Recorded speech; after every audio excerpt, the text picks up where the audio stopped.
আচ্ছা, আমাদের প্রথম ম্যাথটায় বলা আছে হচ্ছে লগ 232 অর্থাৎ বেস 2 আর ভ্যারিয়েবল 32। তাহলে আমাদের নিয়ম রুলস অনুযায়ী আমরা ভ্যারিয়েবলকে যদি বেইজের মতো করি, মানে একই রকম সেম করি, তাহলে কি আমাদের এই পুরাটার মান কি হয়ে যাবে, 1 হয়ে যাবে। দেখি কি করব, যে লগ 2 আমাদের বেস হচ্ছে 2, তাহলে যেটা করতে হবে যে 2 এর উপরে যদি আমরা পাওয়ার দিই 5, 2 এর উপরে পাওয়ার 5 দিলে কত হবে, 32। তাহলে আমাদের কিন্তু এখানে 32-র মানটা যে এখানে কিন্তু পরিবর্তন হয় নাই, 2 এর উপরে পাওয়ার 5 মানেও কি 32।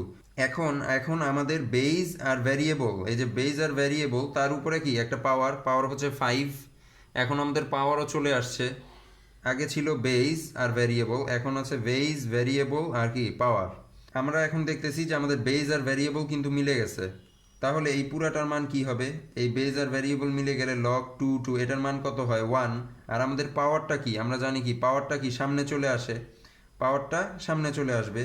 এই যে পাওয়ারটা আমাদের সামনে চলে আসলো ইনটু লগ বেজ হচ্ছে 2 আর ভ্যারিয়েবল হচ্ছে 2, তাহলে বেজ আর ভ্যারিয়েবল মিলে গেলে মান হয়ে যাবে কি 1, এই পুরাটার মান হয়ে যাবে কি 1। আর ইনটু আমাদের এই পাশে কি আছে 5, তাহলে 5 ইনটু 1 5, 5 আমাদের অ্যান্সার, এই যে 5 5 আমাদের অ্যান্সার। আচ্ছা, তারপরটা বলছে কি, তারপরটা বলছে হচ্ছে লগ 2 ভ্যারিয়েবল কত 8, তাহলে বেজ 2 ভ্যারিয়েবল 8, আমরা বেজের মতোই ভ্যারিয়েবলটাকে বানাবো, মানে ভ্যারিয়েবলকে 2 বানাইতে হবে।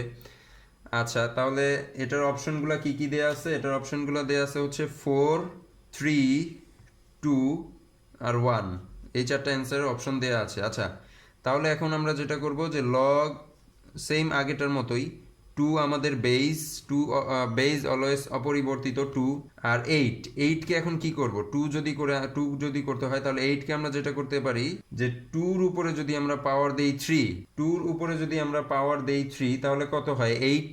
তাহলে আমাদের ভ্যারিয়েবলের কিন্তু মান মান কিন্তু ঠিক আছে, এখানে 8ই আছে 8। আচ্ছা, এখন আমাদের একটা পাওয়ার চলে আসছে, তাহলে এই যে 3 আমাদের পাওয়ার, মিডলে হচ্ছে 2 ভ্যারিয়েবল আর নিচে হচ্ছে কি বেস 2। এখন আমরা কি জানি যে আমাদের পাওয়ারটা কিন্তু সামনে চলে যায়, পাওয়ারটা সামনে চলে যায়। তাহলে পাওয়ারটা যদি আমরা সামনে নিয়ে যাই তাহলে 3 ইন্টু লগ 2 তার উপরে কি ভ্যারিয়েবল 2। তাহলে আমরা কি জানি ভ্যারিয়েবল আর বেজ মিলে গেলে রুলস অনুযায়ী এই পুরাটার মান হয়ে যাবে কত 1, এই পুরাটার মান হয়ে যাবে কি 1। তাহলে আমরা লিখতে পারি 1 ইন্টু, আর আমাদের সামনে এই যে পাওয়ারটা সামনে চলে আসছে 3, তাহলে এই যে 3 ইন্টু 1 কত আমাদের অ্যান্সার, তাহলে কি 3 আমাদের অ্যান্সার, এই যে এটা আমাদের অ্যান্সার 3। আচ্ছা, তারপর আমাদের ম্যাথটা হচ্ছে লগ লগ 264, সেম আগেরগুলোর মতোই আমরা কি করব, লগ আমাদের বেজ সবসময় 2, মানে চেঞ্জ হবে না, বেজের যাতে কোনো পরিবর্তন না হয়, বেজ থাকবে 2 আর আমাদের উপরে কি ভ্যারিয়েবল 64। আচ্ছা, তাহলে ভ্যারিয়েবল যদি 64 হয়, আমরা যদি লিখি যে 2-র উপরে পাওয়ার 6, এটা মানে কত 64। তাহলে আমাদের এখন এখন কি আমাদের একটা পাওয়ার চলে আসলো, এই পাওয়ারটা কি এখন সামনে নিয়ে যেতে পারবো। আর এদিকে 2 আমাদের বেজ আর ভ্যারিয়েবল মিলে গেছে, তাহলে এই পুরাটার মান হয়ে যাবে কি 1। আর পাওয়ার সামনে চলে গেলে 6 ইন্টু 1, 6 ইন্টু 1, তাহলে অ্যান্সার কত হবে 6 আমাদের অ্যান্সার হবে।